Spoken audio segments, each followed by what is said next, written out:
Hello there, welcome back to my world of stuff. Yes, I'm out on a walk. I've actually got out the car today and I've gone on a walk around the park in Park Cwmdarren near me, which I've been to before. I think I've shown you that on previous videos. I'm back on a health thing at the moment. January was a washout. January just crushed me psychologically. So there is a sense, I suppose, that spring is perhaps in the air. It's a little bit, not necessarily warmer, but it's less bitingly cold, and I think there's some bad weather due in the next week or so apparently.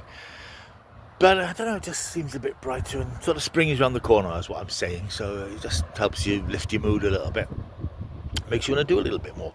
And on that basis, I thought, instead of doing what so many people do, is their New Year resolution is to lose weight and get fit, and then they give up halfway through the month, I decided to leave it till February and start now. So I'm planning to cut down a bit, get a bit more exercise if I can. I'll go to the gym later this week for a swim and out for a bit of a walk today. I've had some knee problems over the last couple of months, which are easing slightly, so I'm not going to push it too far, just do a mile and a half today and see where we go moving forward. But it's about losing a bit of weight, losing a bit of beef, and trying to get a bit healthier. There's no point in getting older if you're not going to look after yourself properly, so I think I will be working hard to get the pounds off over the next few months. So what else is new? Well, I know a few people quite enjoyed the Talk in the Park video I did a couple of weeks ago. It didn't get lots of views, but some people seem to like it, so this is something a bit like that again, I suppose. Now just a bit of a catch up on some things that I've watched. I've done a couple of reviews recently, Champions retro review, my review of Companion, and they're ticking over, not getting masses of views, but they're ticking over quite nicely. I'll just update on a few other things I watched recently. In fact, one film which I watched the other day, I'm going to do a retro video of later in the week, because I think it might be of interest, an early Hammer film. But I did watch on the weekend a film called The Damned that you might have heard of. This came out around Christmas, I think. It's on streaming services now. Really interesting film, an Irish film, but set and filmed in Iceland, set in the 19th century. And it's about this very small fishing outpost which has been cut off from civilization and the mainland by the winter weather. And the woman who runs the outpost, her husband died when her ship crashed onto some nearby rocks called the Teeth, and she's trying to keep the community going while the weather is sort of crushing in on them. When another ship crashes onto the rocks nearby, the community decides that they haven't got enough food supplies to last them the winter anyway, so they can't really risk their supplies by going out to help any survivors on board the ship. So they turn their back on them. They do sort of go out eventually when some useful food items are washed up ashore, but something happens when they're out there, and for a while it looks as if they've unleashed the wrath of a creature called a draug, which sounds Welsh, but it's actually Norwegian, sort of zombie creature from Norwegian myth. And when the community starts falling apart and people start going a bit mad and wandering off into the storm, they think that the draug is after them, and the community, which is starting to fall apart, has to try and find out what's going on. It's a really good film, very good film. It is a horror film, but it's more a film about sort of survival and superstition and myth. And the lead character is, I can't remember the name of the character, I can't remember the name of the actress, but she gives a very good, strong performance. And also in the cast we have Joe Cole, who you might know from things like Gangs of London and that slightly silly BBC thriller Night Sleeper that was on last year. Also in the cast is one of my favourite actresses, Siobhan Finneran, who turns up in all sorts of things. She was Sarah Lancashire's sister in Happy Valley, and she just pops up everywhere. Great actress. She's got a fairly small but not insignificant part in this film. But what makes this really work is the atmosphere of it, that bleak sort of wilderness, really feel as if you're cut off from civilization. So it's all filmed in Iceland, and set in the 19th century, so obviously there's no technology. It's just these people living hand to mouth in a fairly desperate situation. But the landscape's fantastic. It's really well photographed. Again, I can't remember the name of the director, but I'll put his name here. A really good, interesting calling card film. And it isn't a sort of traditional horror film, I will say that, but it plays on all those sort of deep-rooted psychological fears that existed around that time about pagan myths and fantasies and those sorts of mythological things. Really good film, very highly recommend it. Again, it's a nice short film, about 89 minutes. I love that in films. I love seeing a lot more of that. So yeah, that's out there and well worth a look. Not worth a look, however, is another film I watched on the weekend, which I found on a streaming service. It's called Monster on a Plane. Sort of tells it like it is, doesn't it? This doesn't star anybody we know. It's a German production, but the only well-known or vaguely well-known face is an actress called Eva Habermann, who back in the 90s appeared in a slightly sleazy German sci-fi series called Lex. I think she was replaced after the second season or into the second season because she was unavailable to return to the show. It was a very weird sort of strange series about an organic spaceship, peculiar things that go on within it. But anyway, Monster on a Plane, terrible film, but very funny because it's so bad. It is one of those films you watch because it's so bad it's terrible, not so bad it's good. It's about a plane taking off from some exotic destination heading to Hamburg. You meet a bunch of the usual sort of cliched characters, all of them acted really badly, I have to say. There's a group of teenagers and their teacher. There's a sort of a former pop star and his minder. There's a shifty-looking scientist who has a very peculiar piece of hand luggage, and the pilot and his extremely sleazy co-pilot.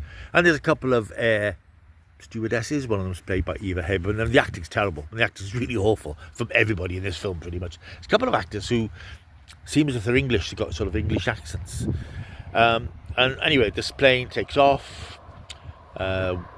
Inside this piece of luggage that this shifty scientist has brought on board is some sort of creature which escapes and goes on a rampage. The creature looks like an old Critters puppet that somebody found in a skip and decided to build a film around. It's terrible. There's a lot of bloodletting in it, which is, some of it's quite cleverly done. People's hands have been bitten off in one scene where somebody's face is ripped off. So if you want a bit of cheap, sleazy gore, you might want to take a look at this. But even by the standards of these sorts of terrible films, this is really terrible. It is available on streaming now somewhere. I don't know where you find it. I found it online somewhere. But if you want, again, 85-90 minutes of, just turn your mind off, turn your brain off, and just marvel at how bad some low-budget films can be. Of course, the title is great, Monster on the Plane. I mean, what more do you need to know? Snakes on a plane, so you've got a lot to answer for. So I watched that on the weekend, and it was rubbish. What else is going on in the world? Just talking briefly about James Bond. There's been some, not exactly news, but rumours about Bond. We haven't seen Bond now for years, since No Time to Die came out. And Eon Productions have been dragging their heels somewhat in rebooting Bond.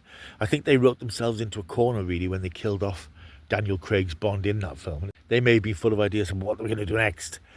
None of those ideas have come to fruition, unfortunately. Now, I understand that Eon has now been bought by Amazon, who now have a vested interest in what happens to Bond next. And it was reported a few weeks ago that there's sort of deadlock between Amazon and Barbara Broccoli. Barbara Broccoli, who famously, of course, now controls Bond's cinematic destiny. She made some quite bold comments, reportedly, about Amazon, that they didn't have a clue about James Bond. They didn't know what they were doing. They didn't know what they wanted. They didn't understand Bond. And from what we've heard now over the last few days, that's become quite clear, because it seems that they want to aim Bond at a younger audience. They want to go back to the sort of silly, quippy Bond that we had, Roger Moore period, late Roger Moore period, and they want to create something which is meme-worthy.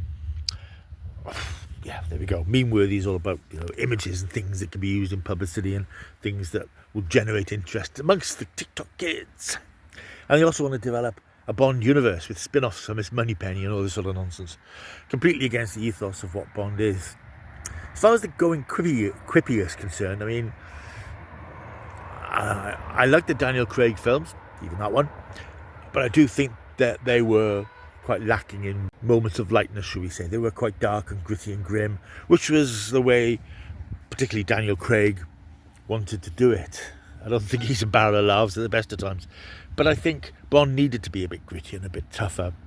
But I think in making him too gritty and too tough, he got a bit lost in an age of Bourne and Ethan Hunt and people like that. And I think that Bond needs to be larger than life, and his adventures need to be larger than life. There needs to be a slight bit of tongue-in-cheek, but not tongue-through cheek, which I think is what we have with a lot of Roger Moore films. So a middle ground, I think, would be good. Bond that can sort of be a bit witty. And I always say this, I say this about Doctor Who. I don't want Doctor Who to be funny, but I don't mind it being witty occasionally if the Doctor says a witty comment or there's a witty line. But this sort of quest to make it funny all the time, which was a particular Stephen Moffat thing, but I'm not going to go there again, don't worry. So I think if they can find a middle ground with Bond uttering the odd Bon mot in times of crisis, as was traditional even with Sean Connery, but we don't want him clowning around or being stupid or goofy or doing things to appeal to kids. Bond isn't that sort of character. The Bond franchise is a bit more sophisticated than that. So it's clearly a battle of wits between Barbara Broccoli and Amazon. It'll be interesting to see who wins. I don't know. It's very hard to see the direction you go with Bond now that you've killed him off. Do you sort of bring him back? Or do you reboot entirely, go back to the beginning and start all over again, thus erasing 50 odd years of Bond history? Albeit, there's not a lot of continuity in Bond films. I think the Craig films had a bit of continuity from one to the other, but Bond films are pretty much standalone. So whether you just erase all that and start again, or start again now with a new Bond, I don't know. But it's interesting to see where they go with this character in this new era with Amazon. Putting its fingers all over the pie crust, whatever that means. So, yeah, what else is there to talk about? Must be some other things. Superman, the new Superman film from James Gunn is due out in July, but we might not see it. Apparently there's some sort of contractual issues from the estate of Jerry Siegel and Joe Shuster, created Superman. I don't entirely understand what it is, but there's certain things in their contracts or something which might make it difficult for the film to be opened in certain countries. I think it's mainly to do with how it's released in North America. I'm sure it'll all be resolved. I mean, DC aren't going to let a film of this magnitude, which has got so much riding on it, get released in half the countries in the world. That's madness. But it's odd and interesting that this has sort of come up now 4 or 5 months before the film's released. How do I feel about Superman? I don't know really. I'm more of a Marvel boy. Superman and Batman were two of the characters that got me interested in superheroes back in the 60s. I particularly remember the 1960s New Adventures of Superman, Faster Than a Speeding Bullet cartoon series, and of course Adam West's definitive Batman. He always might be my Batman. But the problem with Superman is he is so incredibly powerful that it's very hard to find a threat that challenges him. And the only way you can really do that is rob him of his powers, which makes him not Superman anymore. So I'll be interested. I've seen the trailers and I'm not sure. I've seen a couple of photographs as well of the new Superman, David Corenswet, in a costume which doesn't look great. But of course, you can't really judge until you see the whole thing, and I'm not going to be going down that road. So yeah, a couple of just bits and pieces to chat about really as I'm out and about. Hope you've enjoyed this, another walk in the park, talk in the park. I'll be back in my office studio room or whatever it is in the next few days with some more stuff. So if you haven't looked at the most recent videos I've put up, the Champions, the classic, well, it's the classic, I don't know, the Champions, the 1960s ITC show, there is a video back in the channel. There's also an update about the upcoming Ace of Wands event and my review of Companion, which is in cinemas now, and I recommend you go and see it. So please take a look at those videos if you haven't yet. Like and subscribe to the channel. That would be the best thing to do, really, wouldn't it? The honourable thing to do. Like, subscribe, leave a comment, and I'm going to head back home for a coffee. And I will see you soon. Until I do, you keep taking the stuff.